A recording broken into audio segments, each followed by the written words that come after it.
There you are, I think. I hope. Hope it's all going well. Bear with me while I just get organized on the old different channels. Facebook, Instagram, YouTube. Just need to check it's all working. I'll be with you in one sec. Meditation's coming.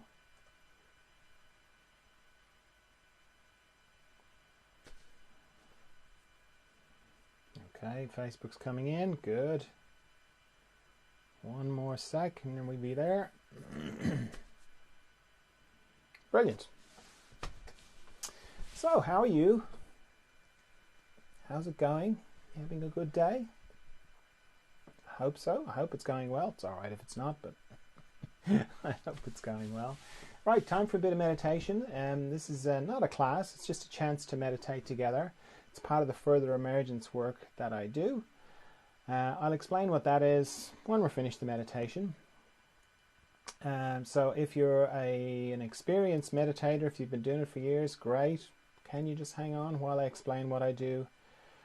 Just for the benefit of people who are new to meditation, because the feedback I get is that people are a little bit embarrassed if they don't know how to meditate. Because it's so much in the culture, it's almost like they just feel like they should know how to do it. So yeah, I'm basing that on people sending me messages going, what do you actually do? So there's lots of different styles of meditation. This is just what I do. For me, it starts with why I would meditate. I'm trying to connect to a part of me that I connect to every night when I'm asleep.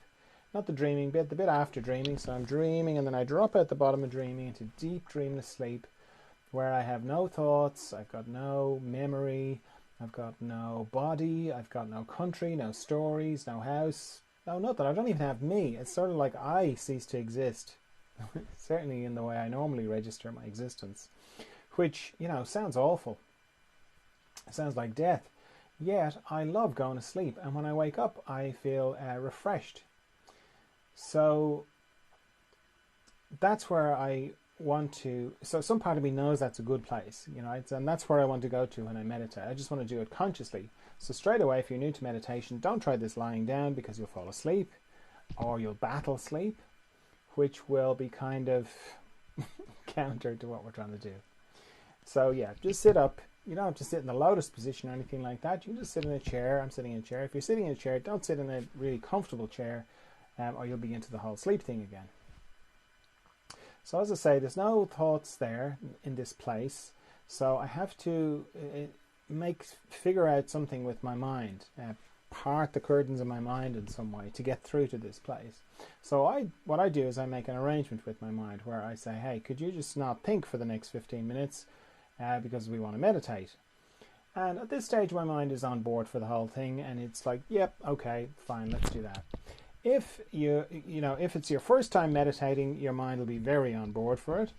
But as you go on, you may find that your mind puts up a bit of resistance because it's not very enjoyable for your mind, because it kind of has to wait outside the door of this place that you go to. So if you find a bit of resistance, then yeah, give your mind the sorts of things that your mind likes. Give it some thoughts, give it some concepts, give it some ideas. You know, read a little bit about meditation maybe, watch some YouTube videos, that kind of thing, so that your mind can be on board. So, mind's on board, that's good. Next thing is to stop thinking. That's actually not as hard as it sounds, because regardless of the content of my thought, what I'm thinking about, the structure of my thought is always the same. It's always pictures and sound. So if I turn off the pictures and I turn off the sound, that's it, I'm not thinking. And as soon as I do that, I'm into the practice of meditation. Now, the practice of meditation runs parallel to the intention of meditation. So as I said, my intention is to go to this deep, mysterious, still, profound, possibly eternal, calm, just trying to think of all the words they use to describe meditation, Zen-like place. The practice of meditation runs parallel with that and starts as soon as I stop thinking. So I'll stop thinking, I'll turn off the pictures, I'll turn off the sound, and then a little bit of time will pass and I'll discover I'm thinking again. Oh, I'm thinking again. Turn off the pictures, turn off the sound, stop thinking. A little bit of time passes, I discover I'm thinking again. Like, oh, I'm thinking again. Turn off the pictures, turn off the sound. stop thinking. A little bit of time will pass. I'll discover I'm thinking again. Oh, thinking again. Turn off the pictures, and so on. That's the practice. Repeatedly bringing myself back to not thinking. Every time I discover I'm thinking, bring myself back to thinking.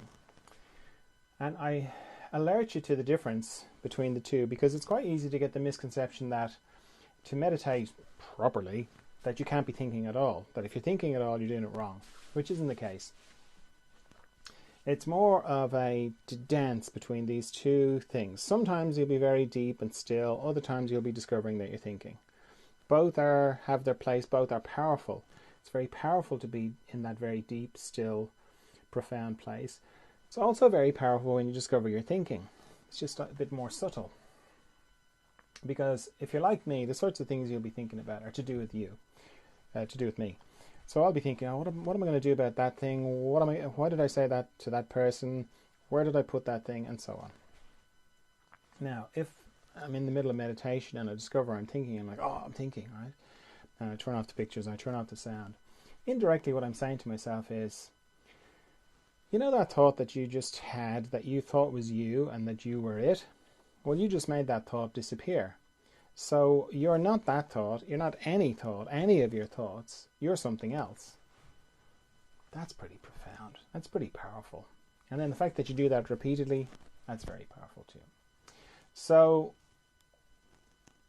there's no right way to do it. There's no, if I discover that I'm thinking more than 10 times in this 15 minutes, I'm doing it wrong. Or more than 100 times, or what. There's no right time. It changes hour to hour, day to day, depending on what's going on for you. The main thing is, if you keep bringing yourself back to not thinking, every time you discover that you're thinking, you're doing great. You're doing it fine. Now, while all that is going on, I'm also letting go of tension in my body. And I have a system for that because it's too vague. I have my eyes closed. Not to. So I scan my body from my head down to my feet and back up again. Anywhere I find tension, I let it go.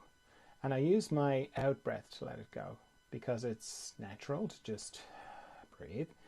And it's also a good way to remember to breathe, because it's actually quite easy to hold your breath during meditation, or to stop breathing altogether.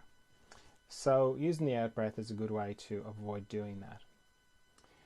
Also, as I'm scanning my body, I'm paying particular attention to any structures in my body that go across or transverse in my body. Mostly my body runs longitudinally, but anywhere that goes across my body has a tendency to accumulate tension. A bit like a log going across a stream, you know, it sort of picks up the leaves and the twigs and anything that's coming down the stream. Except in my body's case, it's tension. So I'm paying particular attention to my eyes, my jaw, my tongue, base of my neck, not the base of my skull, base of my neck, my shoulders, shoulder girdle, all my joints, so my shoulders, elbows, wrists, fingers, my heart area, my respiratory diaphragm, all my intestines, my pelvic floor, my hips, my knees, my ankles, and my toes. Nice quiet room is very helpful when you're starting meditation, mainly because when you close your eyes, your hearing amplifies. So the quieter the room and the less you're disturbed, the less will trigger thoughts. So you'll just be helping your mind. Another thing I do to help my mind is I set a timer for how long I'm going to meditate for. I'm going to set my timer for 15 minutes, but if you're new to meditation, I'd encourage you to set yours for shorter. Set it for like 5 minutes and then repeat that 3 times. Okay, let me just quickly check if there are any questions or anything. No. Facebook, no. Okay. All right, off we go into the mystery.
Okay, so if you feel like you've traveled deep into yourself, then take a bit of time coming back from there before you open your eyes.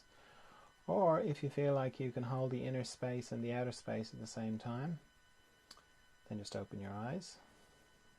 And when you do that, if you feel like you lose the inner space, you can just close your eyes again, reconnect. Oh, yep, there it is.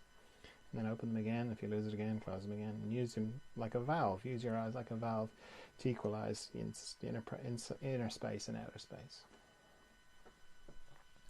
Well, as I said at the beginning, these meditations, these daily meditations that I do, they're part of the further emergence work. Further emergence is to do with growth, inner growth.